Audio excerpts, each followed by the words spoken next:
Bien, es la 1 de la tarde con 17 minutos, 1 de la tarde con 17 minutos, y vamos de inmediato a una entrevista que me parece muy importante en estos momentos para precisar, porque hoy estamos de que quién tiene la culpa y quién es el responsable, y que la Fiscalía de Jalisco en la administración anterior y el gobernador anterior Alvaro y los actuales y el gobierno federal, pero en el fondo, ¿qué es lo que hay? ¿Cuál es ese sistema y cuál es ese entramado de macrocriminalidad? Para eso vamos a hablar con Jonathan Ávila. Él es coordinador de desaparición en el CEPAD. El CEPAD es el Centro de Paz y Justicia, Defensoría de Derechos Humanos, asentado en Jalisco, y leí un texto de él en ¿A dónde van los desaparecidos? Es en adondevanlosdesaparecidos.org, que se llama Teuchitlán, espejo del horror y la desesperación. Jonathan, buenas tardes. Hola Julio, muy buenas tardes. Jonathan, gracias por estar aquí. Leí con mucho cuidado el texto que publicaste y te pido que compartas con nosotros la esencia de él, en la cual, si no me equivoco, planteas pues la responsabilidad multifactorial y el hecho sistémico de lo que hoy estamos viendo, no solo coyuntural o no solo de un ámbito de gobierno federal o estatal o municipal o de determinados nombres y apellidos, sino lo sustancial. ¿Qué nos dices, Jonathan? Claro, Julio, precisamente como tú ya decías, ¿no? La gran pregunta frente al contexto que estamos viviendo es quiénes son las personas responsables o las instituciones responsables. Y es una pregunta muy válida, muy valiosa. Claro que hay nombres, claro que hay historias, instituciones en particular. Eh, la impunidad tiene detrás de sí intereses muy importantes, pero también preguntarnos, porque si lo hacemos esta pregunta cada vez que suceden estos horrores, creo que estamos desdibujando que hay una situación estructural en nuestro país y el texto justamente va de eso, ¿no? Cómo existen redes macrocriminales que, para quien no conozca el concepto, es algo que se ha explicado desde las ciencias sociales y los estudios políticos sobre cómo existen redes o estructuras estatales, autoridades que forman parte de los gobiernos, ya sea federal, estatal o municipal, entidades empresariales o de iniciativa privada y también estructuras criminales que regularmente actúan coordinadas o en una especie como de coordinación o armonía para obtener ganancias o violar derechos humanos o realizar actos violentos. Al final no está tan separado, conceptos como el Estado ausente no reconocen, digamos, también la responsabilidad que hay en esto. Y a la hora de escuchar las historias de Teuchitlán, a mí lo que me parecía muy importante es cómo no desdibujemos esta parte en donde también otras estructuras institucionales como los empresarios y como el Estado también están involucrados en esto. Finalmente, lo que nos ha demostrado la violencia que vivimos en nuestro país es que esas estructuras están porque se puede seguir obteniendo ganancias, porque se pueden seguir vendiendo armas, porque se pueden dotar de muchísimos presupuestos a las policías, a la Guardia Nacional, al Ejército, pero también el contexto que vivimos también ha elevado precios en las canastas básicas y eso también tiene que ver con cómo el crimen organizado penetra en los territorios, en las zonas en donde se hacen los plantíos. Las mineras se han visto beneficiadas por el involucramiento de grupos criminales en ciertas zonas, por ejemplo en Jalisco.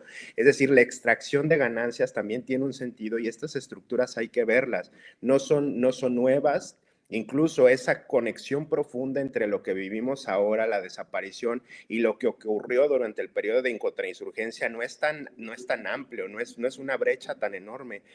A veces son los mismos actores los que están en estas estructuras y son los que siguen perpetuando la impunidad. Un poco de eso va el texto.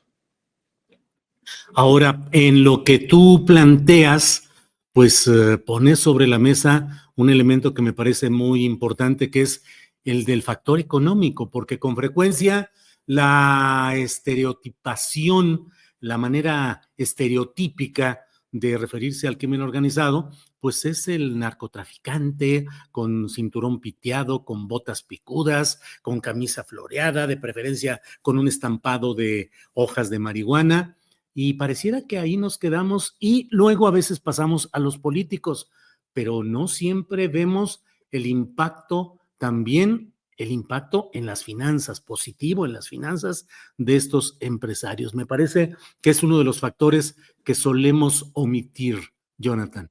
Claro, porque no es un actor y en el contexto neoliberal que hemos vivido en los últimos años, donde el narco es como el gran enemigo público, no es un elemento que se traiga a colación, pero ha habido estructuras bancarias, ha habido estructuras empresariales, inmobiliarias, detrás o beneficiadas a partir del contexto de violencia que crean estos grupos criminales. No quiere decir, aunque no está lejos de la realidad, que estos grupos criminales se sienten a la mesa a dialogar siempre con los empresarios, aunque algunas veces sí, o con sectores sindicales o del Estado, eh, pero justamente el que esto exista sin que nadie se dé cuenta, donde todos parece que actúan desde un paralelismo, pues no es tan necesariamente la realidad, es una estructura compleja. Finalmente, todos conocemos a una u otra persona o que haya estado involucrada en el crimen organizado o que supiera de alguien que estuvo involucrado en el crimen organizado y que no necesariamente tienen que ser los grandes capos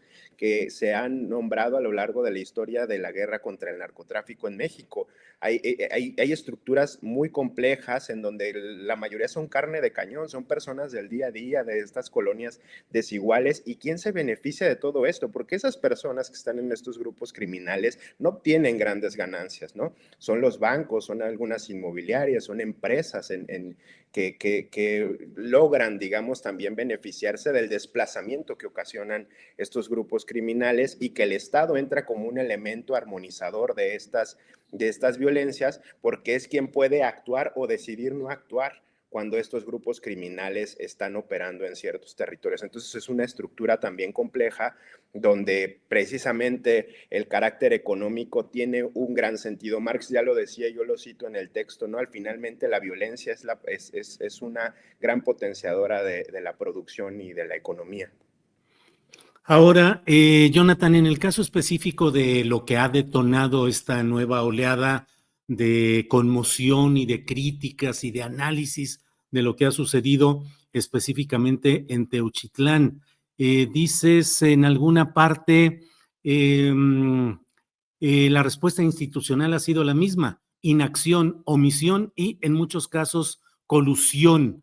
La Fiscalía de Jalisco no ha demostrado voluntad para investigar estos crímenes. Las omisiones no son inéditas, son el móvil diario de las investigaciones. La apuesta por no continuar las diligencias y actos de investigación, la resistencia para realizar acciones periciales y las limitaciones para las búsquedas en fosas son la muestra de esa apuesta por la impunidad y la opacidad. Jonathan, eso se da a nivel federal, o sea, de los ámbitos federales, de los ámbitos estatales, es decir, las estructuras de justicia, entre comillas, están organizadas, diseñadas y orientadas intencionalmente para no funcionar, para ser omisas o cómplices. Hay algo que decimos mucho desde la sociedad civil, que es la falta de voluntad política, ¿no? Cuando no accionan las autoridades.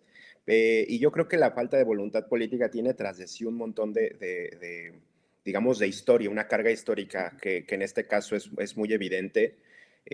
No sé si estén diseñadas para ello, no lo dudaría, digamos, cómo se estructura el derecho, la burocracia, estos pretextos que ponen las fiscalías para no entrar a una investigación profunda, pero yo sí creo que la falta de reformas en un sentido, y esto se ha hablado últimamente, ¿no? De si se tiene que reformar las fiscalías y en los sistemas de justicia, más allá del Poder Judicial, que también es un elemento importante de reforma y que ha sucedido en los últimos meses. Pero ¿qué pasa con las fiscalías, no? Porque es precisamente los teóricos de esta connivencia, de esta colusión entre el Estado y los grupos criminales, hablan de cómo precisamente las instituciones de seguridad, de inteligencia, de procuración de justicia, como son las fiscalías, son los principales focos de interés de algunos de estos grupos para infiltrar o negociar o presionar que no se hagan las investigaciones en el caso de las fiscalías, porque son entidades que les podrían contravenir a sus intereses. Entonces es mejor cooptarlas. Y lo que menciono de que también hay una estructura fuerte que ha sido históricamente omisa, pero también por los intereses que tiene de sí, es las fiscalías en el sentido de que no le han entrado a las investigaciones. El caso Ayotzinapa, por ejemplo, es un gran ejemplo de cómo estos, aún con toda la presión mediática, política, social en torno a un caso, es muy fácil dar una instrucción de decir hasta dónde sí llegar y hasta dónde no llegar.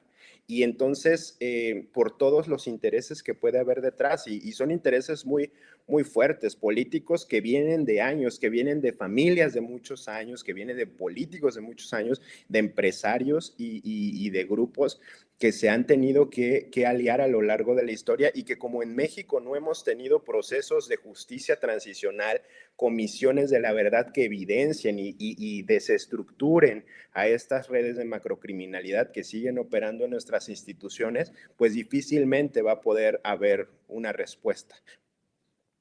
Bien, pues Jonathan, muchas gracias por el análisis, por el contexto, por permitirnos tener esta mirada global, por entender lo que son estas redes macrocriminales, lo que es el papel de los empresarios, de la iniciativa privada, de sus ganancias, del lavado de dinero y todo lo que se da ahí. Cierro solo preguntándote, con la experiencia que tienes como coordinador en temas de desaparición del CEPAD, que es un organismo de la sociedad civil independiente, autónomo, que está muy abocado a la difusión y el acompañamiento de casos de violaciones a derechos humanos en Jalisco.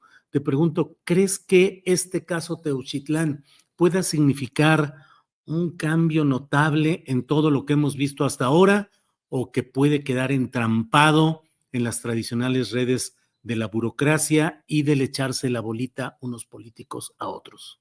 Yo creo que eso depende del nivel de las respuestas o de las exigencias que demos a nivel social, porque finalmente cuando abandonamos, digamos, la lucha y la exigencia en el debate público, cuando le cedemos el espacio a las autoridades y decir que ellas lo resuelvan, es cuando creo que permitimos que esta burocracia avance.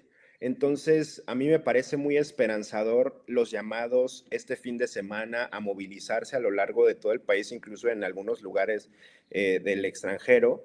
Y yo creo que hay que ver de qué manera eso no decae y vuelve, digamos, a revolver las aguas en la burocracia. Eso va a depende muchísimo de las personas de a pie, de la sociedad civil, no solo de las organizaciones como en la que colaboro, sino en general de este amplio llamado social, academia, que no hemos prestado la suficiente atención a justo cómo retrocedemos en momentos clave para que esto no suceda. Finalmente, lo que pasó en Argentina con el Nunca Más, luego tuvo un antecedente que fueron los cacerolazos en la calle, donde era un que se vayan todos. Y eso tenía una carga significativa para desestructurar lo que estaba en el sistema.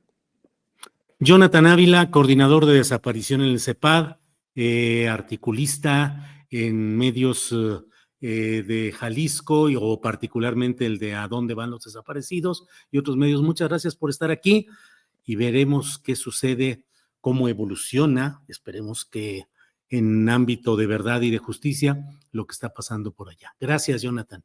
Muchas gracias a ti, Julio. Hasta luego.